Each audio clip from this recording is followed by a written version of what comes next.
Hello student, आप सभी को गुड मॉर्निंग। समाकलन जो है मतलब इंटीग्रेशन, वो टू टाइप्स होता है, एक निश्चित और एक अनिश्चित। अनिश्चित जब हम सी लगाते हैं, सी क्या है? सी अचर है ना, इस पर सी लगाना पड़ता है। और निश्चित में सी नहीं लगाते हैं, बल्कि उसमें लिमिट दिया हुआ रहता है, एक अपर लिमिट और एक लोअर लिमिट। ठीक, जैसे जैसे आगे हम लोग बढ़ेंगे वैसे इस सब को बता देंगे। लेकिन सबसे पहला मेथड जो है इसका है प्रतिस्थापन विधि द्वारा समाकलन। आज इसी के बारे में आपको बताएंगे। प्रतिस्थापन विधि द्वारा समाकलन। प्रतिस्थापन विधि द्वारा समाकलन में 3 क्वेश्चन आप लोग को आज सॉल्व करके हम दिखाएंगे। क्वेश्चन नंबर 7.2 का, क्वेश्चन नंबर 1, 2 और 3 ऐसे करते करते हम सभी क्वेश्चन को सॉल्व करेंगे। लेकिन आज सबसे पहला क्वेश्चन जो है 2x/1 + x² dx का इंटीग्रेशन। देखिए, चूँकि हम लोग कौन सा मेथड से कर रहे हैं? प्रतिस्थापन विधि द्वारा कर रहे हैं, इसीलिए प्रतिस्थापन करना है, यानी मानना है। जैसे कि नीचे दिया हुआ है, देख सकते हैं नीचे दिया है 1 + x², इसी को हम मानेंगे। माना कि 1 + x² = t। इंग्लिश वाला जो स्टूडेंट है वो पुट लिख सकते हैं, पुट या लेट 1 + x² = t। देखिए, इसके बाद क्या करना है? डिफरेंशिएशन करना है x के सापेक्ष। तो 1 का क्या होता है? 0, और x² का होता है 2x, और t का dt/dx, क्योंकि x के सापेक्ष हम लोग डिफरेंशिएशन कर रहे हैं। अब देखिए, ये dx जो है इधर अगर मल्टीप्लाई करते हैं तो 0 के साथ मल्टीप्लाई, 0 उसको नहीं लिख रहे हैं, अब लिख रहे हैं कि इसको 2x dx = dt। अब आप क्वेश्चन में देख सकते हैं जो 2x dx dt जो मेरा क्वेश्चन है, वो क्वेश्चन बिल्कुल t के रूप में चला गया। इसी को हम लोग प्रतिस्थापन कहते हैं, मतलब एक रूप से दूसरे रूप में परिवर्तन कर देना। अब यहाँ पर जो है देख सकते हैं 2x dx, जिसका मान हम लोग को मिल चुका है, क्या मिला है? dt। और नीचे वाला 1 + x² जो था उसको हम लोग लेट किए थे t। और 7.1 के पहले जब हम दिखाए थे, पहला वीडियो जो है उसमें आपका टोटल फार्मूला मिलेगा कि dx/x का क्या होता है? log x होता है।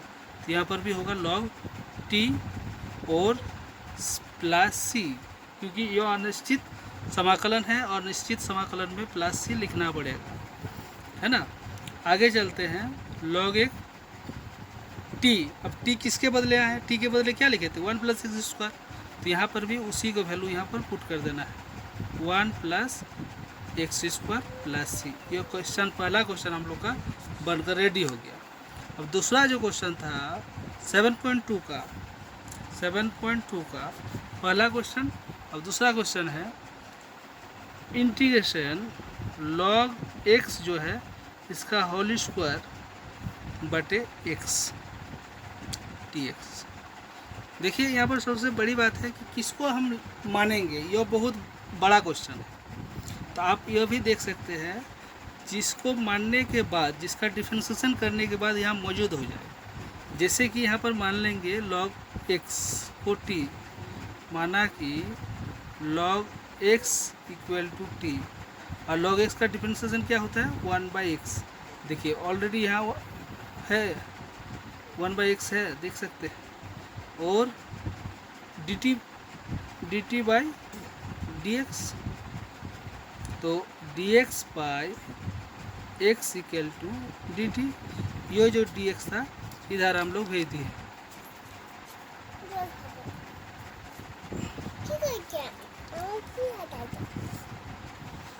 अब आगे हम लोग चलेंगे, तो x के फॉर्म में हो चुका है।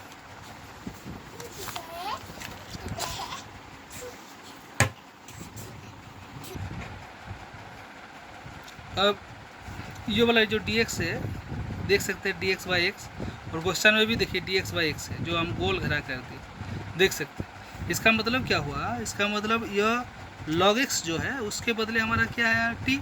तो t का होल स्क्वायर और dx/x, dx/x = dt। यहाँ लिख देंगे dt। अब x⁴n का जो फॉर्मूला है वो लागू हो गया।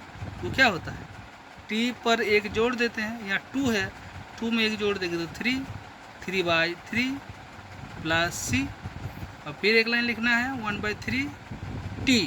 टी के बदले हम क्या लिख लेंगे यहाँ, log x का होल क्यूब प्लस सी।